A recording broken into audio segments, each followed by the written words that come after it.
Work-life balance. זה להצליח לשמור על איזשהו איזון כדי למנוע ברנאוט. אם החברה סומכת עליך, אז היא גם work-life balance בעיניי. היכולת, נגיד, לצאת בשעה נורמלית, ולא להרגיש עם זה רע. לבחור מתי אני עובדת, מתי אני לא עובדת, מאיפה אני עובדת ומתי אני זמינה. ואני כמנהלת, מבחינתי, התפקיד שלי לגרום למושג הזה להיות באמת עבור העובד, ולא עבור החברה. ההתראות שלי בטלפון אחרי שעות העבודה הן באמת נון-סטופ. יש לנו אמריקאים, ישראלים, בכל שעות היום, סופאשים וכן הלאה, אבל אתה לא חייב להגיב. אני עובדת עם הסלק מאוד, ואני זמינה בסלק, אבל הוואטסאפ הוא שלי. כלומר, ומאוד מקפידים אצלנו, גם העובדים, גם המנהלים, לא פונים בוואטסאפ, אלא אם כן זה דחוף. אבל מה שכן, גם בלי נוטיפיקיישנס, אני תמיד לפני השינה, גם אם זה חצות, ממש זה דפקה אצלי, אני נכנס לסלק ורואה כאילו את כל ההודעות, כדי להתכונן למחרת, כאילו. יואו, זה גם מבט שצוחקים עליי שיש לי כזה, שאני שמה את הטלפון, ואז אתה מכיר אתה רואה את הזה, ואני כל הזמן מנסה, אתה לא. אז לפעמים אני הופכת אותו, ואני שמה אותו על שקט. חברים שלי כבר מכירים, עושים לי, לא, תפסיקי, לא עכשיו. אם משהו ממש דחוף, אז להתקשר, כי לפעמים שאנחנו כותבים הודעות, אם זה במייל, סלק, אז חסר את הטונציה. והרבה פעמים שמשהו קורה, אז מישהו יכול לחשוב שזה בגללו. מתי פעם אחרונה לקחתי חופש? וואי, זה היה לפני חצי שנה בערך. לא מספיק. אני לא לוקחת מספיק חופש. אבל אני עושה דברים אחרים שמתאינים אותי, ולא רק חופש. כי חופש זה אחלה, אבל הוא גם נגמר מתישהו. ואז החזרה היא לפעמים לא קלה. זה יכול להיות שאני אקח חופש נגיד פעם בחודש וחצי, חודשיים, כי אני רוצה לטוס לחו"ל איזה סופה שקצת יותר ארוך. וזה יכול להיות פשוט יום באמצע שבוע שבא ללכת לקפוץ להורים ולשבת איתם כאילו לארוחת צהריים או להסתובב איתם קצת. אני מרגיש שאני מכור לעבודה. מבחינתי הקאט זה בעצם בסופאשים, כל עוד אני לא און קול, אז אני יודע להוריד את הרגל מהגז, ורק אם קורה משהו, ולרוב לא קורה, אז רק לוודא שדברים מתבצעים.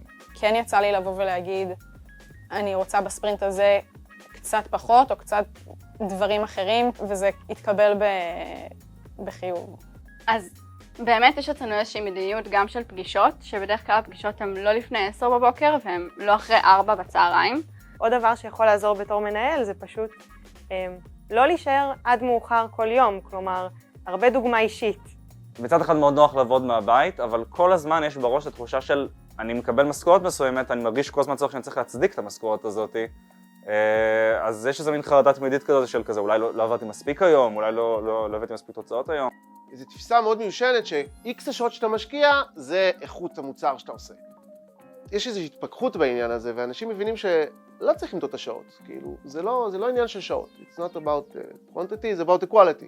יותר קשה בתור ג'וניור, אתה מאוד רוצה להוכיח את עצמך, אתה מאוד רוצה להוכיח את המקום שלך, ואין ספק שבתור ג'וניור זה דבר משמעותית יותר קשה. אני חושב שזה נורא חשוב להקדיש שעה אחת בשבוע לעצמך.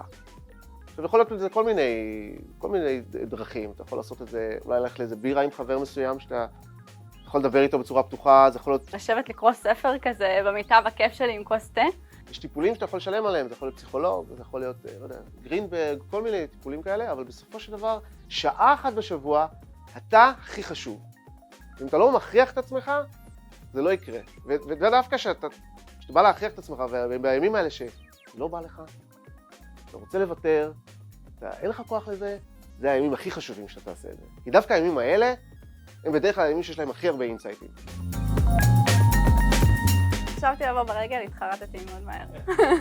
עליתי על האוטובוס הראשון, כאילו, שראיתי. אני בדרך כלל קם ב-6 בבוקר, אני נוסע לבריכה, ומשם לעבודה. יש לי 3 ילדים, אתה תתחיל כאילו בתחתית, לאט לאט מתרומם, ואז אתה חוזר לתחתית בערב. אתה מבין ככה? זה ה-life cycle של הורה לגילאים קטנים. אבל הנה, מחר אני טסה. אז כן, זה טוב. לשבוע גם, לא ליום. וואו, סיפרו לי השבוע שאפשר להוריד את כל סינט 2 ב$15. גם הקורונה וגם ההורות מאוד השפיעו על איך אני תופסת work-life balance, מאוד.